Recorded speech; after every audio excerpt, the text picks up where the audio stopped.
की जो earning member है उसकी अगर डेथ हो जाती है और अगर लाइफ इंश्योरेंस है तो लाइफ इंश्योरेंस वहाँ पे उस फाइनेंशियल जो गैप क्रिएट होती है उसको कवर करता है। भाई मेरे जाने के बाद में मेरी फैमिली की कोई फाइनेंशियल टेक केयर नहीं कर पाएगा। अगर इन सब क्वेश्चन के आंसर यस है तो डेफिनेटली आपको लाइफ इंश्योरेंस लेना चाहिए। हेल्प करने के लिए लोग आके खड़े हो जाते हैं, बट जहाँ पे फाइनेंशियल हेल्प की बात होती है तो रिश्तेदार भी आके फाइनेंशियल हेल्प नहीं करते। Welcome to today's episode. आज हम एक ऐसे टॉपिक पे बात करने वाले हैं जिसे ज़्यादातर लोग जब तक इग्नोर करते हैं जब तक उसकी रिक्वायरमेंट नहीं होती, लाइफ इंश्योरेंस। अब रुको, सोच रहे होगे ओ नो फिर से इंश्योरेंस की बातें, लेकिन वेट, अब हम वही क्वेश्चंस डिस्कस करेंगे जो हो सकता है आपके मन में हो। क्वेश्चंस हो सकते हैं जैसे कि मेरा लाइफ इंश्योरेंस ऑलरेडी ऑफिस में कवर्ड है तो मुझे पर्सनल लाइफ इंश्योरेंस लेने की क्या ज़रूरत। और ये भी हो सकता है कि अगर मैं फिट एंड फाइन हूँ तो मुझे लाइफ इंश्योरेंस की क्या ज़रूरत। अगर ये क्वेश्चंस आपको फेमिलियर लग रहे हैं तो believe me you are at the right place. और इस वाले पॉडकास्ट में हम यही वाले क्वेश्चंस को डिस्कस करने वाले हैं। So let's start. तो आज हमारे साथ है पॉलिसी समझो के founder mister Arvind Sharma. Hello sir. Hi, कैसे हैं आप? I am fine. तो सर आज हम डिस्कस करेंगे लाइफ इंश्योरेंस। तो बेसिक से स्टार्ट करते हैं। जो नॉर्मल व्यूअर्स के मन में सवाल हो सकते हैं, what is life insurance? So well, अगर लाइफ इंश्योरेंस के बारे में मैं आपको एक लाइन में बोलूँ तो लाइफ इंश्योरेंस किसी भी परिवार के लिए एक फाइनेंशियल सिक्योरिटी होती है। जी। अगर हम इसको सही तरीके से समझें तो लाइफ इंश्योरेंस हर परिवार के लिए बहुत ज़रूरी भी है। और जिस प्रकार कार के अंदर एयरबैग होता है जो आपको रोज रोज काम नहीं आता है, बट जब एक्सीडेंट होता है तब उस एयरबैग की इंपॉर्टेंस हमें समझ में आती है, उसी प्रकार लाइफ इंश्योरेंस होता है कि जब परिवार में कमाने वाले व्यक्ति की जो अर्निंग मेंबर है उसकी अगर डेथ हो जाती है और अगर लाइफ इंश्योरेंस है तो लाइफ इंश्योरेंस वहाँ पे उस फाइनेंशियल जो गैप क्रिएट होती है उसको कवर करता है। तो इसी को हम लाइफ इंश्योरेंस कहते हैं। सर मतलब कई लोगों को इसमें बहुत ज़्यादा डाउट रहता है एंड वो कंफ्यूज भी रहते हैं कि हमें लाइफ इंश्योरेंस क्यों लेना चाहिए। वेल देखिए, दो चीज़ें हैं। लाइफ इंश्योरेंस नेसेसिटी है, रिक्वायर्ड है, हर किसी को लेना चाहिए लाइफ इंश्योरेंस। और क्यों लेना चाहिए इसका बड़ा सिंपल सा आंसर है। अगर आप अपनी फैमिली से प्यार करते हैं, आपको अपनी फैमिली की केयर है, आपको लगता है कि भाई मेरे जाने के बाद में मेरी फैमिली की कोई फाइनेंशियल टेक केयर नहीं कर पाएगा, अगर इन सब क्वेश्चन के आंसर यस है तो डेफिनेटली आपको लाइफ इंश्योरेंस लेना चाहिए। पर सर कई लोगों का थोड़ा मोटिव भी अलग होता है, वो अपने पैसों को सेव करना चाहते हैं एंड वो इन्वेस्ट नहीं करना चाहते हैं लाइफ इंश्योरेंस के ऊपर, तो उसमें आपका क्या कहना है? वेल देखिए, बहुत अच्छा क्वेश्चन आपने लिया है। बेसिकली इंडिया के अंदर अगर हम देखें तो लाइफ इंश्योरेंस लेने का जो मेजर पर्पस होता है वो सेविंग ही है। जी। बट मेरा मानना है पर्सनली कि लाइफ इंश्योरेंस लेने का जो पर्पस है वो सेविंग नहीं होना चाहिए। सबसे पहला पर्पस होना चाहिए फाइनेंशियल सिक्योरिटी। जी। लाइक जैसे हम लोग जब प्रेजेंटेशंस करते हैं, लोगों से मिलते हैं, तो मेरा बड़ा कॉमन सा एक क्वेश्चन होता है, या मान लीजिए कि मैं बड़ा कॉमन सा प्रैक्टिस कराता हूँ और मैं आपके माध्यम से यहाँ व्यूवर्स को ही बोलना चाहूँगा जो इसको अभी देख रहे हैं कि क्या आप 5 ऐसे लोगों के नाम लिख सकते हैं पेपर के ऊपर कि जब आप नहीं रहें तो वो आपकी फैमिली की फाइनेंशियल सिक्योरिटी के ऊपर काम कर सकते हैं? क्या ऐसे 5 लोग आपकी लाइफ में हैं? अगर ठंडे दिमाग से आप खुद सोचेंगे तो आपको इसका आंसर नो मिलेगा, क्योंकि बुरे समय में आकर के सांत्वना देने के लिए, हेल्प करने के लिए लोग आके खड़े हो जाते हैं, बट जहाँ पे फाइनेंशियल हेल्प की बात होती है तो रिश्तेदार भी आके फाइनेंशियल हेल्प नहीं करते हैं। जी। और अगर मान लीजिए कि एक फैमिली के अंदर कोई अर्निंग मेंबर है, उस अर्निंग मेंबर की डेथ हो जाती है, लाइक एक फैमिली है जहाँ पे हस्बैंड है, वाइफ है, बच्चे हैं, और वहाँ पे अर्निंग मेंबर ऑलरेडी हस्बैंड है और उसकी डेथ हो गई, तो उस फैमिली के जो लॉस होते हैं वो 2 लॉस होते हैं। एक होता है इमोशनल लॉस, क्योंकि जिसे कभी भरा नहीं जा सकता, और दूसरा लॉस होता है फाइनेंशियल लॉस, क्योंकि वो व्यक्ति अगर जीवित रहता तो रेगुलर बेसिस पे इनकम करता, जिससे उस परिवार का भरण पोषण होता है। हम बोल सकते हैं कि परिवार की फाइनेंशियल रिक्वायरमेंट्स को व्यक्ति पूरा कर रहा था। तो आफ्टर डेथ क्या हुआ कि वो फाइनेंशियल रिक्वायरमेंट जो थी ना वो बढ़ गई, क्योंकि अब कमाने वाला कोई नहीं है, तो कोई दूसरा व्यक्ति आकर के उस परिवार को टेक केयर करने वाला नहीं है। जी बिल्कुल। तो टेक केयर कौन करेगा? तो टेक केयर करने के लिए वहाँ पे लाइफ इंश्योरेंस आगे आता है कि अगर उस व्यक्ति ने लाइफ इंश्योरेंस लिया था और उस परिवार को वो फाइनेंशियल प्रोटेक्शन मिलता है तो वो उसे बेसिकली हेल्प करता है। जी। अगर हम बात करें, जैसा आपने अभी बोला कि लोग लाइफ इंश्योरेंस के अंदर सेविंग की बात करते हैं या फिर हम बात करें वो इन्वेस्टमेंट ढूंढने लगते हैं, तो लाइफ इंश्योरेंस में ऑप्शंस हैं, बट फोकस जो होता है लोगों का वो फोकस होना चाहिए कि आपको सबसे पहले अपना फाइनेंशियल प्रोटेक्शन पूरा करना चाहिए, ना कि लाइफ इंश्योरेंस से आपको सेविंग या इन्वेस्टमेंट ढूंढना चाहिए। जी। तो सेम रिलेटेड क्वेश्चन मैं इसमें कंटिन्यू करना चाहूँगा। मेजॉरिटी लोग ऐसा सोचते हैं अगर मैं फिट एंड फाइन हूँ तो मुझे लाइफ इंश्योरेंस की क्या रिक्वायरमेंट है? वेल देखिए, ये सोचने वाली बात नहीं है। मुझे ऐसा लगता है कि लोगों का एक परसेप्शन बन गया है बेसिकली ये, कि भाई जब मैं बीमार हो जाऊं या मेरी एज ज़्यादा हो जाएगी तब मुझे लाइफ इंश्योरेंस लेना चाहिए। बिकॉज देखिए, मरने की बात कोई नहीं सोचता है ना। बी पॉजिटिव हम भी नहीं सोचते हैं कि भाई मैं भी लंबी एज सर्वाइव करूं आया हूं तो। बट द थिंग इज कि अनसर्टेनिटी है। जैसा हम सब ने अभी कोविड देखा, तो कोविड किसने देखा था? किसी को पता था कि कोविड जैसी कोई बीमारी आने वाली है और उस बीमारी में एकदम से डेथ रेशो बढ़ जाएगा? बट हुआ। हमने देखा कि यंग लोग जो थे, जिनकी एज कम थी, वो भी कोविड का शिकार हुए और उनकी डेथ हुई। हमने ये भी देखा कि कोविड में लोग 70 साल वाले व्यक्ति को भी कोविड हुआ पर उसकी डेथ नहीं हुई, वो रिकवर करके आ गया। सो अगर देखा जाए तो डेथ 100% अनसर्टेनिटी है, जो जिसके साथ कभी भी हो सकती है। तो लाइफ इंश्योरेंस लेने का ये कोई पैरामीटर नहीं है, कोई पैमाना नहीं है कि मेरी एज अभी कम है या मैं पूर्ण रूप से स्वस्थ हूँ तो मुझे लाइफ इंश्योरेंस नहीं लेना चाहिए। तो मेरा ऐसा मानना है कि लाइफ इंश्योरेंस आपको तभी लेना चाहिए जब आपको उसकी ज़रूरत नहीं है। अगर आप लाइफ इंश्योरेंस तब लेने जाएंगे जब आपको उसकी ज़रूरत है। तो ज़रूरत कब आपको महसूस होती है? कि जब किसी व्यक्ति को क्रिटिकल डिसीज़ हो गई, लाइक उसे कैंसर हो गया है, हार्ट की प्रॉब्लम निकल के आ गई है। या अगर मैं बात करूँ कोविड के सिनेरियो की, तो अगर कोविड में किसी व्यक्ति को कोविड हो गया था, तो क्या कोविड होने के बाद में किसी कंपनी ने उसे जीवन बीमा दिया था? क्या लाइफ इंश्योरेंस दिया था? तो answer is no. No sir, नहीं दिया, क्योंकि कंपनी को डायरेक्ट रिस्क दिख रही है। तो लाइफ इंश्योरेंस लेने का सही टाइम होता है जब आप पूर्ण रूप से स्वस्थ हैं, आप हेल्दी हैं, तब आपको इंश्योरेंस अपना ले लेना चाहिए। जी। जैसे कि हम जानते हैं कि कोई भी चीज़ में कैटेगरी वाइज होता है, तो लाइफ इंश्योरेंस में भी बिल्कुल है। जैसे कि हम जानते हैं whole life and endowment plan हो गया। Yes plan. यस। तो सर इनके रिलेटेड आप बताना चाहेंगे कुछ? वेल देखिए, जैसा मैंने आपको बोला कि लाइफ इंश्योरेंस को इंडिया के अंदर जिस तरीके से सेल किया गया है, Yes. वो सेल करने का तरीका ही सेविंग प्लान था जी। उसका कारण क्या? गलत भी नहीं था। क्यों गलत नहीं था? क्योंकि कोई भी अपनी डेथ के बारे में नहीं सोचता है। तो जब आप किसी के पास लाइफ इंश्योरेंस लेके जाते हैं, जैसे एग्जांपल मैं आप ही की बात करूं, मैं अगर आपको आज बोलूंगा कि आप 1 करोड़ रुपए का इंश्योरेंस ले लीजिए, अगर आपकी डेथ होगी तो आपके नॉमिनी को 1 करोड़ रुपए मिलेंगे, जी। तो आप बोलेंगे यार मेरी क्यों डेथ हो गई? यार मैं तो यंग हूँ, अभी 24-25 साल मेरी एज है, I am fit and fine, है ना। पर तो मैं आपको क्या करूंगा? मैं आपको बोलूंगा नहीं, आप एक काम करो, आपको इसमें सेविंग का फायदा भी मिलेगा, आपको है ना, इसके अंदर इन्वेस्टमेंट भी हो जाएगा। आप अगर मेरे को कुछ पैसे दोगे तो आपको सेविंग बेनिफिट मिलेगा। तो जो लाइफ इंश्योरेंस दिया गया है बेसिकली, वो देने का कॉन्सेप्ट चेंज हो गया बेसिकली। मतलब लाइफ इंश्योरेंस का ओरिजिन जो हुआ था जिस कारण से, वो ओरिजिन बदल गया।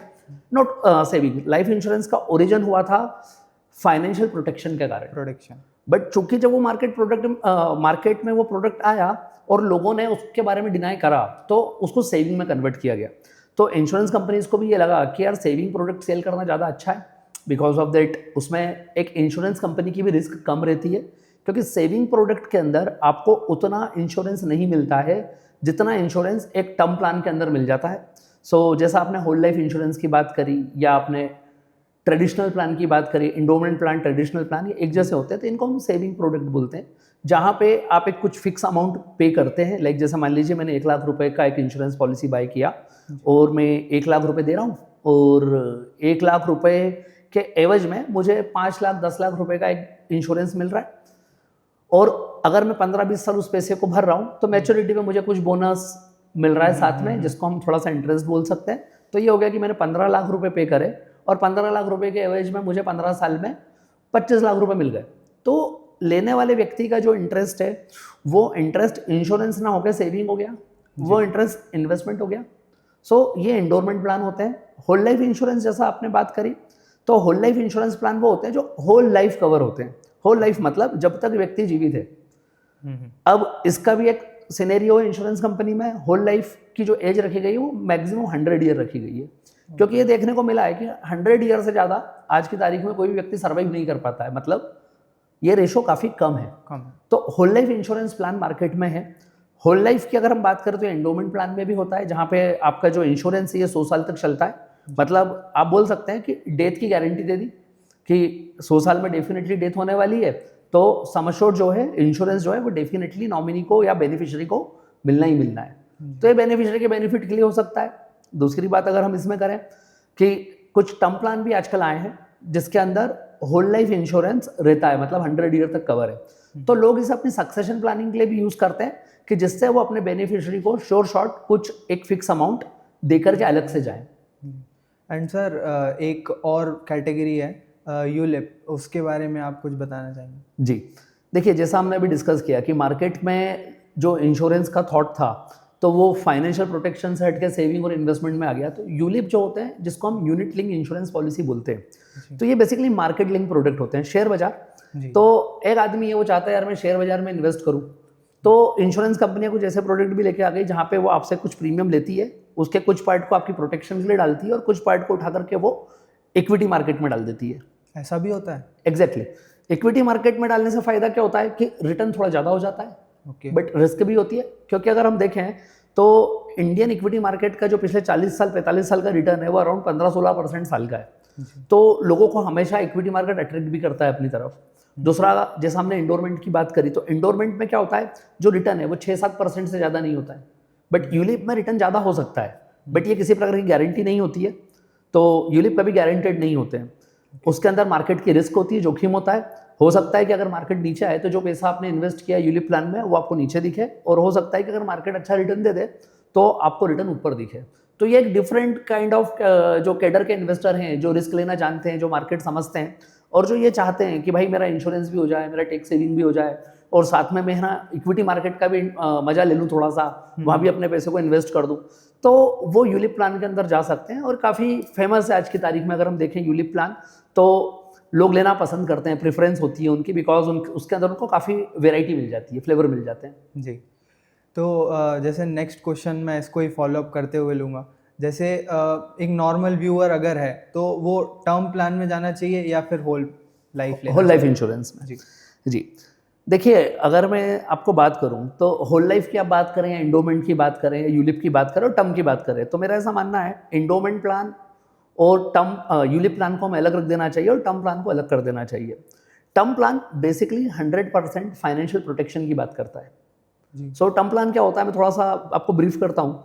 टर्म प्लान एक छोटी सी प्रीमियम में बड़े सम एश्योर्ड का वादा करता है। लाइक जैसे मान लीजिए आज मेरी एज 40 ईयर है और मुझे एक 2 करोड़ रुपए का इंश्योरेंस लेना है, तो 2 करोड़ रुपए का इंश्योरेंस मुझे इंश्योरेंस कंपनी कोई भी 50,000-60,000 रुपये में दे देगी। मतलब मात्र 50,000 रुपये की प्रीमियम और उसके एवज में 2 करोड़ रुपए का बीमा, तो बड़ा सम एश्योर्ड है। सो अगर मान लीजिए कल मेरी डेथ हो जाती है तो मेरी नॉमिनी को कितने रुपए मिलने वाले हैं? 2 करोड़ रुपए मिलने वाले हैं। बट टर्म प्लान में चैलेंज ये रहता है कि अगर मान लीजिए मैंने यहाँ से मेरी एज 85 साल तक के लिए टर्म प्लान लिया था और पूरे 85 साल तक मेरी डेथ नहीं हो रही है और मेरा नॉर्मल टर्म प्लान था, तो मैच्योरिटी पे मुझे कुछ भी पैसा वापस नहीं मिलेगा। मतलब अगर मैं 50,000 रुपये साल यहाँ से प्रीमियम भर रहा हूँ तो वो पैसा मुझे वापस नहीं आने वाला है। ये एक सबसे बड़ी चीज़ है। तो सर अगर पैसा वापस आना ही नहीं है तो फिर टर्म प्लान लेना क्यों है? वेल देखिए, अगेन जैसा हमने इसको शुरू किया था, इंश्योरेंस फाइनेंशियल सिक्योरिटी के ऊपर बात करता है कि आपकी फाइनेंशियल जो सिक्योरिटी है उसको कवर करता है। तो अगर आज मान लीजिए मेरी ये 40 साल है और मेरी इनकम 10 लाख रुपए साल है और मैं 60 साल की तक कमा सकता हूँ, तो यहाँ से मैं अराउंड 2 करोड़ रुपए अर्न करने वाला हूँ। और अगर मेरी उसके बीच में डेथ हो जाती है तो मेरी फैमिली को फाइनेंशियल जो लॉस होने वाला है वो 2 करोड़ रुपए का लॉस है जी। तो इंश्योरेंस उस 2 करोड़ को कवर करेगा। अब टर्म प्लान को लेना चाहिए, उसके पीछे लॉजिक है कि अगर मैं टर्म प्लान ले रहा हूँ तो उसकी प्रीमियम 50,000 है 2 करोड़ के लिए, एग्जाम्पल के लिए मेरी एज पे। वहीं पे मैं सोचूं कि मैं एक यूलिप प्लान ले लूँ जिसके अंदर मुझे पैसा भी रिटर्न आएगा और साथ में 2 करोड़ का बीमा भी मिले। तो 2 करोड़ का इंश्योरेंस लेने के लिए मुझे जो इंश्योरेंस कंपनी को साल की एवरेज प्रीमियम देनी पड़ेगी वो 20 लाख रुपए देनी पड़ेगी। काफ़ी ज़्यादा डिफरेंस आ जाता है। एग्जैक्टली, क्योंकि उसमें इन्वेस्टमेंट भी हो रहा है। मैच्योरिटी पे डेफिनेटली वहाँ पे अगर डेथ नहीं होगी तो मुझे रिटर्न आने वाला है अगर बेनिफिट मिला उस प्लान में। इंडोमेंट प्लान में भी प्रीमियम मोटा मोटा 15 से 20 लाख रहने वाली है। तो अगर मान लीजिए मेरी साल की इनकम ही 10 लाख है तो बट नेचुरली मैं 20 लाख रुपए पे नहीं कर पाऊंगा जी। तो बेसिकली यही ट्रैप है। अगर आप देखेंगे तो एक कॉमन पर्सन जो है वो क्या करता है, एक मिडिल क्लास की अगर हम बात कर लें, जो व्यक्ति 6 लाख 7 लाख के पैकेज पर है, 10 लाख के पैकेज पे, तो वो ये गलती कर जाता है, वो इंडोमेंट प्लान यूलिप प्लान में इंटर कर जाता है। उसे लगता है टर्म प्लान क्यों ही लेना है, फोकट है ये तो, पैसे मेरे डूबने वाले जैसा भी आपने बोला, तो वो ले लेता है। बट अगर आप इसको थोड़ा सा बदल के देखेंगे तो आपको ये मिलेगा कि जो HNI लोग होते हैं, अल्ट्रा HNI है, वो लोग फोकस करते हैं टर्म प्लान पे, बिकॉज टर्म प्लान सिर्फ आपका फाइनेंशियल प्रोटेक्शन नहीं कर रहा है, साथ में कहीं ना कहीं आपकी जो इन्वेस्टमेंट कैपेसिटी, आपकी फैमिली का फाइनेंशियल स्टेटस है उसको भी हाई कर रहा है। बिकॉज कि आज 2 करोड़ रुपए का इंश्योरेंस लेने के लिए मुझे 50,000 रुपये देने हैं। इसको दूसरे तरीके से भी देख सकते हो कि एग्जाम्पल के लिए अगर मैं आपसे बात करूं, आप इसको ऐसा समझो कि मैं आपको बोलूं कि एक मैं प्लॉट आपको देता हूं, ठीक है? Okay. और वो प्लॉट की कीमत 1 करोड़ रुपए और मैं आपको 5 लाख रुपए में दे रहा हूं। आपको क्या लगता है, आप लोगे कि नहीं लोगे मेरे से? बिल्कुल ले लूँगा मैं। ले लोगे। बट हम उसमें एक छोटी सी शर्त डाल देते हैं। शर्त क्या है कि ये प्लॉट मैं आपको नहीं देने वाला हूँ, आपके नॉमिनी को दूंगा, जब आपकी डेथ होगी तब। ओके। तब भी मुझे लगता है आप ले लोगे, बिकॉज ऑफ दैट आपको लगेगा कि यार प्लॉट तो है और होता है अगले 20-30 साल में मेरी डेथ हो जाए। तो ठीक उसी प्रकार से टर्म प्लान काम करता है। तो देखने का तरीका है, अगर आप अपनी फैमिली को फाइनेंशियल सिक्योरिटी देना चाहते हो तो आपको डेफिनेटली टर्म प्लान देना चाहिए। तो सर जैसे नॉर्मल व्यूअर के अगर पर्सपेक्टिव से हम इस चीज़ को देखें तो ये काफ़ी बड़े बड़े नंबर्स है, 2 करोड़ एंड 1 करोड़। तो इसका कोई फॉर्मूला है कि मेरे पास कितना लाइफ इंश्योरेंस होना चाहिए या फिर कुछ इसका अलग से हम कैलकुलेशन करते हैं? वेल देखिए, जैसा हमने अभी इसको डिस्कस किया कि इसका हम किस तरीके से ले सकते हैं, 2 करोड़ रुपए का इंश्योरेंस ले ले, 1 करोड़ का ले, तो इसका डेफिनेटली एक फार्मूला है। क्योंकि इंश्योरेंस कंपनी को आपको इसको समझना पड़ेगा कि इंश्योरेंस कंपनियां हर किसी को भी 1 करोड़ 2 करोड़ रुपए का इंश्योरेंस नहीं दे रही जी। है। बिकॉज कि इंश्योरेंस कंपनी क्या कर रही है, लाइफ इंश्योरेंस कंपनियां आपकी लाइफ की रिस्क को कवर कर रही है। और आपकी लाइफ की कौन सी रिस्क कवर कर रही है? Financial risk. ठीक है, तो फाइनेंशियल रिस्क कब आती है? जब मैं पैसा कमाता हूँ। मान लीजिए आज मेरी इनकम साल की 10 लाख रुपए है, तो मुझे एक सम एश्योर्ड मिल सकता है। पर वहीं पे अगर मान लीजिए मेरी कोई इनकम ही नहीं है, तो कोई भी इंश्योरेंस कंपनी मुझे बीमा नहीं देगी। तो डेफिनेटली इसका एक फॉर्मूला है जिसे हम बोलते हैं HLV। क्या होती है ह्यूमन लाइफ वैल्यू?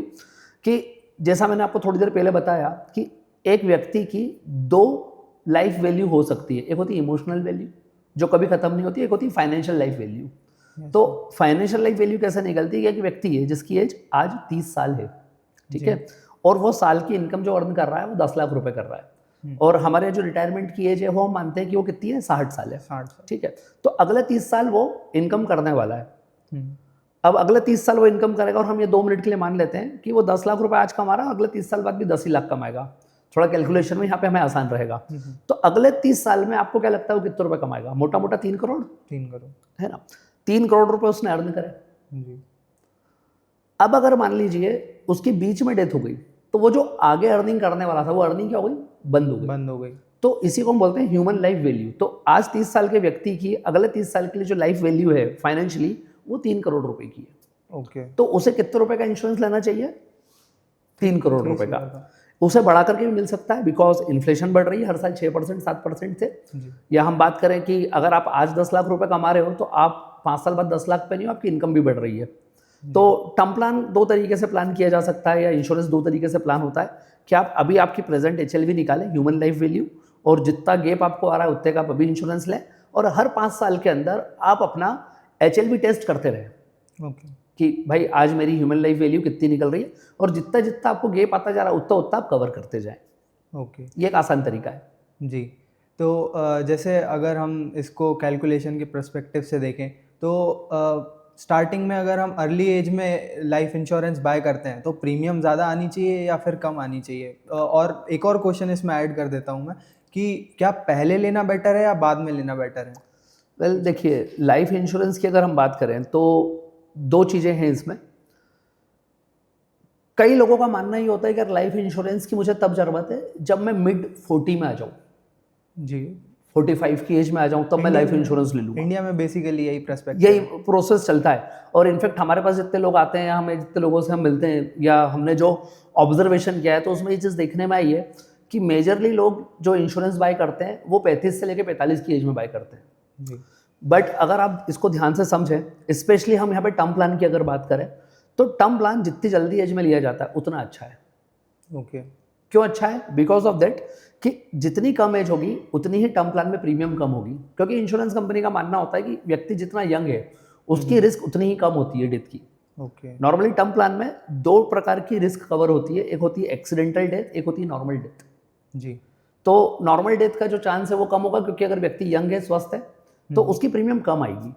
तो लाइफ इंश्योरेंस हमेशा आपको अपनी अर्ली एज में प्लान कर लेना चाहिए। मतलब मेरा तो ये कहना है कि अगर आज आपकी जॉब लगी है, तो आज का जो जनरेशन है, आज के जो बच्चे हैं, जो हम देखते हैं कि पहली जॉब लगी, जाकर के वो इमीडिएट एक अच्छा सा लुक्रेटिव फ़ोन बाय कर लेते हैं। तो मेरा मानना है फ़ोन बाय करने से पहले आपको आपके 1 महीने 2 महीने की जॉब के अंदर ही एक टर्म इंश्योरेंस बाय करना चाहिए। क्योंकि अगर मैं बात करूं, जैसे मैं मेरा एग्जांपल देता हूं, मैंने मेरा पहला टर्म प्लान 24 साल की एज में लिया था, जो 50 लाख रुपए का था, और आपको जान के आश्चर्य होगा कि उसकी जो प्रीमियम है वो मैं ईयरली हार्डली 2800 रुपीज़ पे कर रहा हूँ।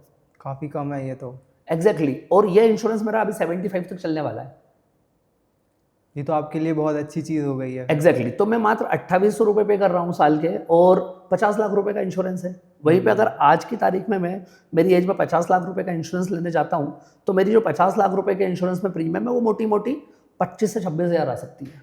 इतना अंतर आ जाता है। दूसरा, लाइफ इंश्योरेंस के अंदर आपकी प्रीमियम फिक्स हो जाती है। लाइक जैसा हमने हेल्थ में पिछली बार बात करी थी कि हेल्थ इंश्योरेंस में प्रीमियम आपकी एज बैंड के साथ बदलती है, बट लाइफ इंश्योरेंस में ऐसा नहीं होता है। लाइफ इंश्योरेंस में आज जो प्रीमियम आपने अपनी एज पे लॉक कर ली है वो प्रीमियम लॉक हो जाएगी। ऐसा हो जाता है? एग्जैक्टली क्योंकि लाइफ इंश्योरेंस एक लॉन्ग टर्म कॉन्ट्रैक्ट होता है जो अगले 20 साल 30 साल चलने वाला है। तभी आपकी वो जो आपने पहले ली थी अब कम आ रही है एग्जैक्टली प्रीमियम। वो प्रीमियम कम है और वो हमेशा उतनी रहने वाली है। तो हमेशा लाइफ इंश्योरेंस अर्ली एज में प्लान कर लेना चाहिए। ओके तो सर कुछ केसेस ऐसे भी होते हैं जहाँ पर क्लेम में हमें प्रॉब्लम देखने मिलता है, तो मैं पूछना चाहूँगा related to that, what is insurance Riders?